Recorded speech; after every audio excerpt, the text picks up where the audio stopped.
नमस्कार प्रिय दर्शक बंधु मु आपण मानकर ज्योतिष बंधु जजाति केशरी दास नहीं आसी पुत्रदा एकादशी व्रत विषय रे। तेबे एही पुत्रदा एकादशी व्रत कोउ दिने पडुछि, एही पुत्रदा एकादशी व्रत करिले कोन लाभ मिलिबो, तेबे एही पुत्रदा एकादशी जहा कि पौराणिक महत्व कोन रहिछि समस्त प्रकार तथ्य एही वीडियो रे पाई परिबे। तेबे एही पुत्रदा एकादशी व्रत जो माने करूछंती तेबे जो दंपतिंकर संतान होउ नाही से माने एही व्रत निष्ठा सहकारे पालन करिले संतान सुख प्राप्त हेबो बोली विश्वास करा जाय। तेबे जो मानकर संतान अछि से माने मध्य एही व्रत करिले उत्तम स्वास्थ्य सहित दीर्घ जीवन एवं उज्जवल भविष्यत पाई एही व्रत लाभदायक होइथाय। तेबे एही एकादशी व्रत रे प्रभाव रे मनुष्य समस्त प्रकार पापर नाश होइथाय एवं शेष रे विष्णु लोक प्राप्त हुए। तेबे एही दिन राति रे भगवानंकर नाम संकीर्तन सहित जागरण कले जो पुण्य मिली थाय ताहा हजार वर्षर तपस्या ठारू मध्य अधिक होइथाय। तेबे एही व्रत करिले परिवार सुख शांति सहित समृद्धि एवं सकारात्मक शक्ति आनी देई थाय। तेणु आपण माने निश्चित एही व्रत करंतु। तेबे चालंतु जानिबा एही पुत्रदा एकादशी व्रतर पौराणिक कथा वस्तु। प्राचीन काल रे महसितपुर नामक राज्य रे महजित नामक जने धर्मपरायण प्रजावत्सल राजा रहुथिले।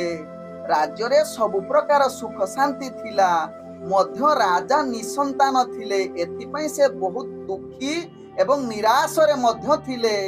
तेबे समस्त प्रकार दान धर्म करिले मध्य राजा संतान प्राप्त करि पारु नथिले। शेष रे जहा कि प्रजा माने एवं राजा मध्य महर्षि आश्रम को गले।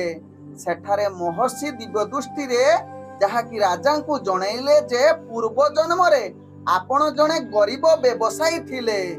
ज्येष्ठ मासर प्रबल खरारे जहा कि आपण सुशीला होई एक पोखरी को जाइथिले एवं पोखरी रे पानी पीवा बेले आपण गाई को पानी पिउथिला बेले आपण ताकू घुड़ेई देइथिले।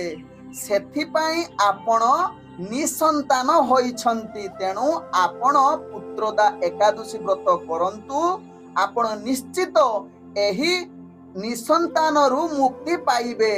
तेणु राजा सेही ठारू पुत्रदा एकादशी व्रत करिवारु राजा संतान प्राप्त हेले। तेबे एही पुत्रदा एकादशी व्रत कोउ दिने पडुछि, स्मारक सहमत रे एहा 23 अगस्त रविवार दिन एही व्रत पडुछि। तेबे वैष्णव सहमत रे एहा 24 अगस्त सोमवार दिन पडुछि। तेबे दुई जनक भितरे काहे की डिफरेंस रहुछि? स्मारक सहमत जहा कि तिथि अनुसार चले, किंतु वैष्णव सहमत रे जहा कि उदिया तिथि हिसाब रे चले।